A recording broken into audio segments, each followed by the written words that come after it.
Around the world, artists are using digital technology to speak their mind. These artists show us that a physical studio is not needed, using the virtual world to question the reality we live in. As part of Power Play, an exhibition championing the African digital art scene, we will explore how these artists create. These are some of their desktops.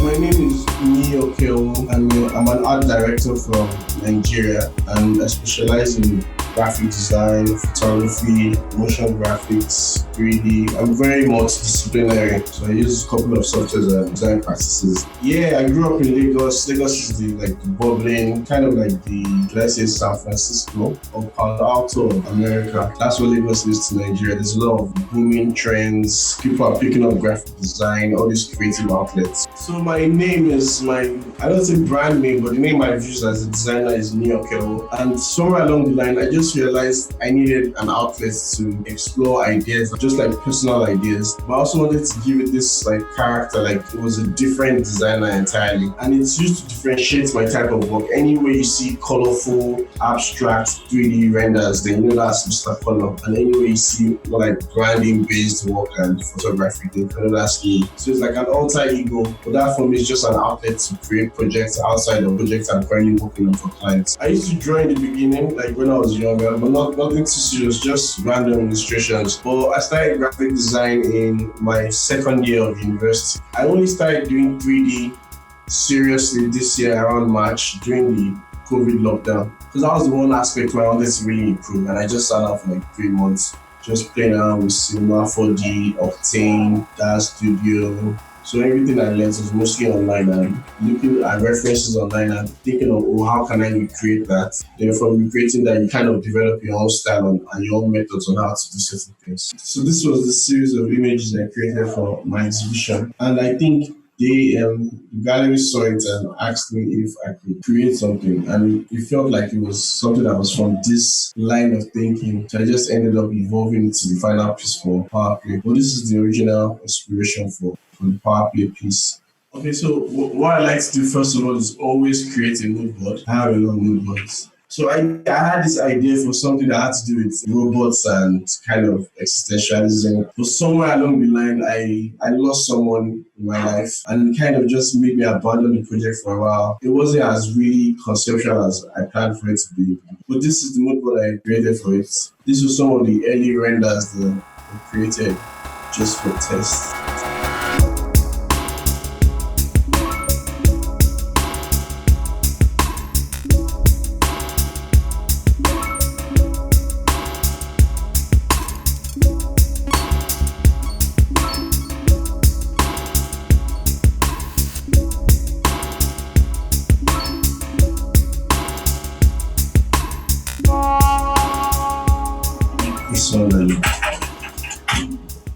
This one especially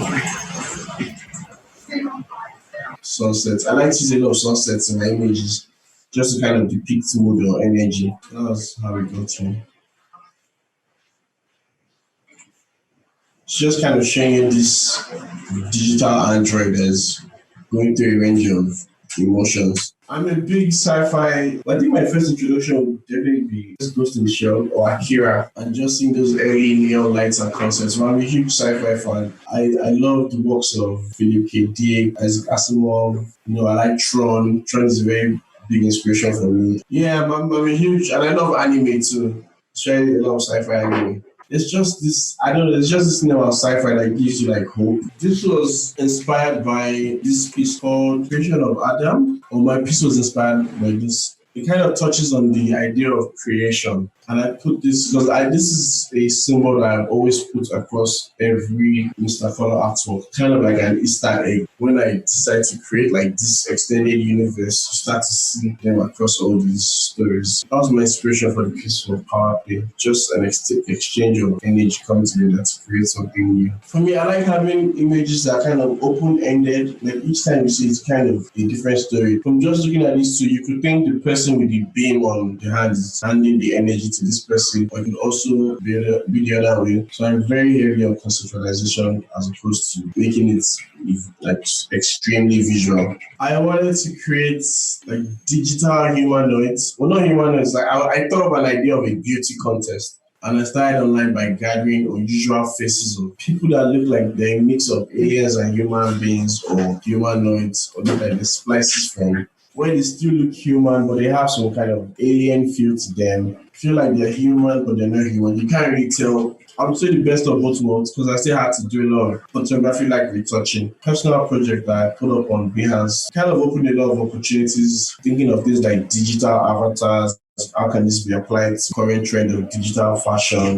The way that works is you can get some free assets or you buy some and kind of tweak around. So I have some way you can take the head off, you see stuff like that.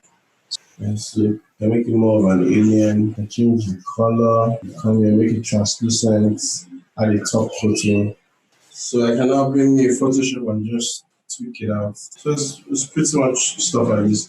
Then a lot of retouching around the face and adjusting brightness and contrast. But yeah, it's a very simple process. I'm just looking at some experiments that I've been making with Cinema 4D and Octane. They're just testing with materials, deformers and fractures. This was something I created for a client. I paired the client's glasses with an anime type of character that I exported out of DAZ. The product that exists in real life and a digital avatar that just exists in the digital space. Again, with the same glasses from the client. This is from DAZ. This was one of the first renders I created for the project that had to do with faces. But I didn't put this one out because somewhere along the line, I started to realize it started to look like James Cameron's Avatar. This was just another test render playing in DAZ, Chimpanzee. This was supposed to be an album cover for a song cover for a Nigerian artist. The idea was to show the same lady looking, I wouldn't say sexy, but very sultry. This was another early concept for that cover. This ended up being the final cover for me.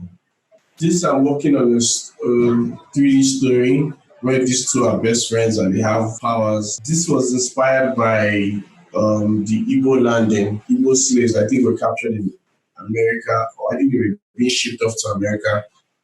And I think what happened was they killed their captors and walked into the ocean and started singing and drowned themselves. It was a mass suicide. So I was just trying to pay tribute to them by showing these statues submerging into the water. It's just me playing around with Cinema 4D and Octane and DAZ. Human or creatures from Earth kind of look like they've been maybe corrupted by like machines have taken over. I think that's the best example. The one where machines are kind of starting to rule over society. So I'm trying to work on a character that kind of the storyline merges a bit of Nigerian culture with Japanese culture, or black culture and Japanese culture, but she doesn't look like your average schoolgirl because she has a scar on her face, she has tattoos, she has a sword, she has magical powers, and somehow her best friend is a cat. The Nigerian aspect is going to be because there's this in Nigerian boarding schools. You have certain stories. They're kind of like they're almost like Japanese folklore about how they say, oh, this person came to this area and he did this and nobody has heard of him. So there's this thing called Madam Koi Koi in Nigerian schools. There's this evil woman that, or I think her shoes make like a sound that sounds like Koi Koi or something. So I think it's just stories to scare students, but I don't know if it's real or not. But so I wanted to play on the idea of having that Madam Koi Koi character being the definite bad person to students. So that's kind of the Nigerian aspect of it. The Japanese aspect of this is mostly from dressing and sword fighting and those concepts basically. But I'm not sure. I might have to tone it down a bit because it might not look realistic if it's a Japanese school uniform and based in a Nigerian setting. But like I said, it's a fictional universe where all these things can exist. Like how Big Hero 7 kind of merged San Francisco and Tokyo together. Kind of noticed like a divide, not necessarily a divide, but there's not really a meeting point for contemporary artists and digital artists to get together or think, celebrate each other's works. That makes sense. So I'm not too in touch with that side of the creative industry, but I know it exists. There are a lot of amazing artists doing contemporary work in Lagos, Nigeria. I'm just not well versed with that scene. I was confused at first, but I figured they were trying to go a route that was more digital, so I felt okay, it makes sense, because I feel like when you're an art gallery, they kind of put you in this box where they almost feel like you're not going to display digital work. And digital artists also have that feeling like, oh, my work might never end up in a proper art gallery. So when they approached me, I was really confused but excited because it felt like a very unique, once-in-a-lifetime opportunity. And the brief kind of made sense and tied into what Mr. Color is about. But I would just advise everybody to go on Behance and categorize it in Lagos, Nigeria, and you see a lot of amazing creatives. Creativity is definitely taking off in Lagos. There's a lot of tech hubs, and there's a lot of people doing amazing things from Lagos to the outside world. I feel like Lagos can match with some of the top cities when it comes to design and tech now. We've come a very long way and it's starting to show. So what has happened is that the introduction of technology has really helped Lagos because people are starting to explore alternatives outside of the most common jobs you can have in Lagos. It's like people are starting to embrace creativity, digital creativity in Lagos. Because at first it was just rustic. I don't say rustic, but it was just kind of non-digital where you had things like carpentry and other forms of creativity. But like with internet now, you see people become programmers, software developers, UX designers. So it's definitely changed. And Lagos is a very creative scene, that's for sure. But with the introduction of like digital skills and technology, it has kind of evolved from just being that creative hub. One thing Nigerians are very good at is dissecting people and cultures. Like we're very good at, when we see, we're very good at analyzing people. We're very detail-oriented.